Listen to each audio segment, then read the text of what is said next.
Hello and welcome to the Writecome.com podcast, where we help you to make money from your words. Each episode will be sharing tips, tricks, and strategies you can use to make more money from your writing, publishing, and marketing to your fans and audience.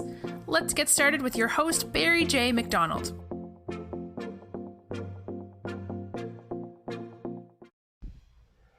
Hi, this is Barry here, and you are very welcome to today's podcast episode from Writecome.com. And today's podcast episode is entitled The Measuring Tape Sales Tip. Now, at the moment, I am going through a free course that was given away by the great Sean D'Souza.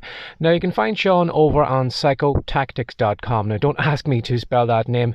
I'm sure if you try your best, Google will probably direct you in the right way. Now, Sean has a great knack of getting complicated ideas and concepts and breaking them down into almost, slap the side of your head, common sense pieces in his reports and his blog posts and all that. So if you have a chance to go over to Sean's blog and buy a couple of his products, I highly recommend you do so. Now, at the moment, I am going through his course, which is on business building, how to build a more stable business, how to attract customers to you, and more or less how to get customers to come to you rather than you forcing yourself on others. Now, there's nothing that puts me off more than going into a shopping store or whatever, and as soon as you come in the door, this sales assistant appears from nowhere and then they pounce on you with a load of questions. What are you looking for? Can they help you out? Blah, blah, blah, this, that, and the other. And you almost feel like just turning around and, and going back out because you just came in to do a browse, maybe you didn't know what was in the store, and you just wanted a quick, quiet look around, and the last thing you want is some sales assistant following along in your footsteps, just kind of on the prowl or on the pounce waiting to make a sale and get a commission or whatever.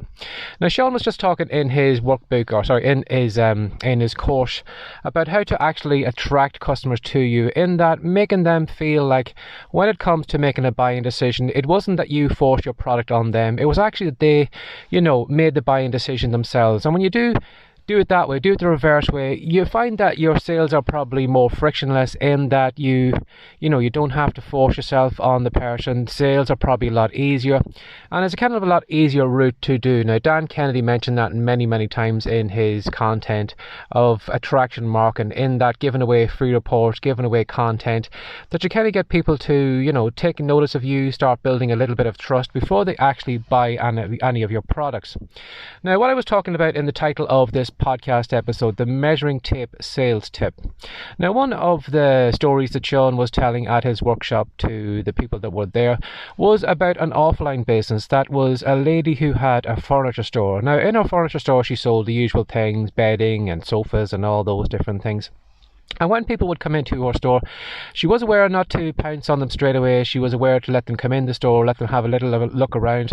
But what she would do is she would go over to them when they were in a few minutes or whatever, and she would just point out and say, well, if you're interested in this type of furniture, it's over here. Or if you'd like to go up to maybe the staired area up the back, we have some new sofas and things like that. Have a look around, and if you have any questions, come on over and then I'll answer them for you, I'll help you out. So what you would do is you would let the customers go ahead and potter around the store and have a look at the sofas and all that. And when they would come down maybe from the staired area at the back where the sofas and stuff was, she would go to them and just say, by the way, before you go, I'd like to give you this free measuring tape. Now, she would hand over this free measuring tape, and I'm sure the measuring tape probably had all the shop details, telephone numbers and the website or whatever, but it probably had all the information on it. Now, when she handed over that measuring tape to them, because she had given them something for free, the person was probably unconsciously thinking, well, if she's giving me something, it's up to me then to give something back. Now, what she would do then in the conversation is that she would say, something, did you see anything nice up the back, like a sofa or a bed or anything? Maybe if you want to take that measuring tape, go back up, take a couple of measurements of it, and then when you get home to your house or whatever, have a look and see if it would fit in your front room, or have a look and see would it fit in your bedroom or whatever. But just take a couple of measurements and, come back maybe another time whenever you feel maybe that time is the right time to buy that piece of furniture. So what you would do is you would let the people go off, take measurements of the sofa or the bed or whatever, and then let them go on their way.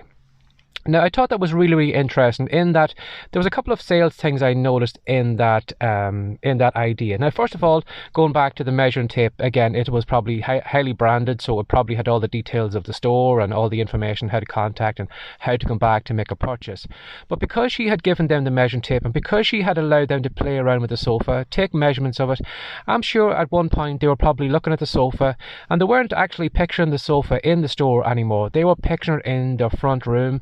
Was there enough room between the window and the sideboard? Was there enough room between the two chairs? Was there enough room maybe in the bedroom for that new bed? Could they fit it in, or was it too big, or whatever? But they were actually taking that sofa and playing around with it in their mind and almost, placing it in their home. So they were actually convincing themselves of the sale. If the sofa was big enough, if they liked it, well, then there was probably a good chance that they were going ahead and going to buy that. Now, he was also talking about another lady who was doing the exact same thing, giving things away for free as a way of enticing people to come back or to make purchases. Now, again, this other lady had a furniture store, and what she was doing is she was getting free quotations for beds. Now, the beds she was selling were expensive beds, but what she was doing was she was giving away a free pillow for a free quotation.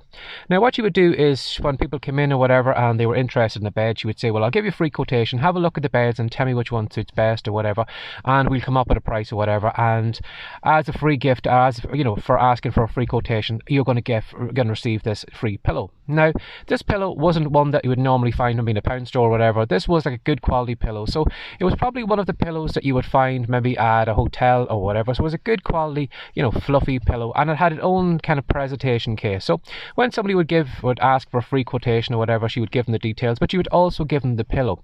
Now, because the gift was so good, she said that sometimes people felt uncomfortable taking the pillow off, as if they were getting something for nothing. But they didn't realise that by them receiving and holding that pillow, they were actually felt obliged probably to come back at another time and give back to her in some way. Maybe buy another bed, maybe buy another piece of furniture, or have a look at her store in future. And another thing as well too, I'm sure when they took that pillow and they put it on their bed, because they were sleeping on that pillow every night, that was a constant reminder again and again and again about that generosity, about that furniture store. So even if they had paid a visit to 20 stores that day and had got free quotations of all those people and had probably found a quotation that was cheaper than hers, because they were lying on that pillow every single night, her furniture store was the one that stood out in their mind. Now, how can you put that into your business? Well, a long time ago, I did mention a couple of episodes about the great Jim Edwards. And Jim Edwards said if you are selling anything digital, so for example, maybe in a sales letter or whatever,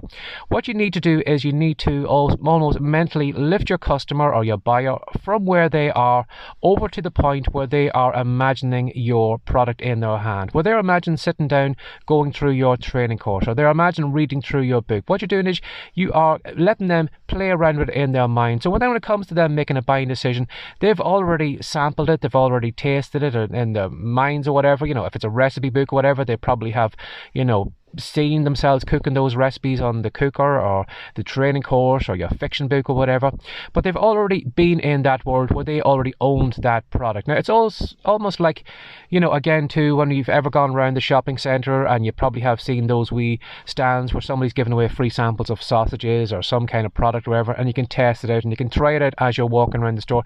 And sometimes you feel obliged that you've gotten a free sample, maybe you feel obliged that you need to give back in some way, so maybe you try the product. Or maybe you just say to yourself, well, something, maybe it's not right for me, but I'll recommend it to somebody else maybe. So things like that, giving away free samples, again, sales letters, any of your market material, or if you have a training course or whatever, is there some way maybe you can give your customers or reader a free sample, no obligation, say, here you go, try that out, let me know how you get on with it, and if you find that it's been useful, come back to me, you'll find more content back on my site, or you can try the full training course. But here is the first 2 or 3 videos, play around with them, give them a go, see does it work for you, and if you're happy that you like my training or whatever, come back and you can buy the full training course there. And so play around with that idea in your head. Is there any way you can get your customer to try out your product, maybe in their mind or whatever, before they actually buy it?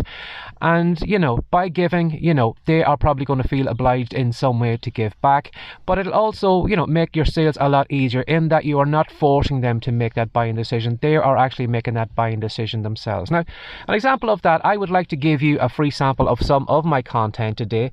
So if you are somebody who is interested in in starting a podcast, if you're somebody who maybe would, like to do something constructive this year, maybe you're spending a lot of time at home, a podcast is something it's very, very easy to do. You just sit down and you just speak into a microphone and you can record your thoughts or your, tips, tricks or whatever. But if you would like to try out the free training course that I have for podcasters, if you want to go over to writecome.com, that's WRITECOME.com, and then /5-day podcast. What you'll find over there is a 5-day training course I have for podcasts and how to come up with ideas, how to create content, how to record them and everything, and exactly what the process that I am doing right now. So if you'd like to try that out, head on over and try the video course out.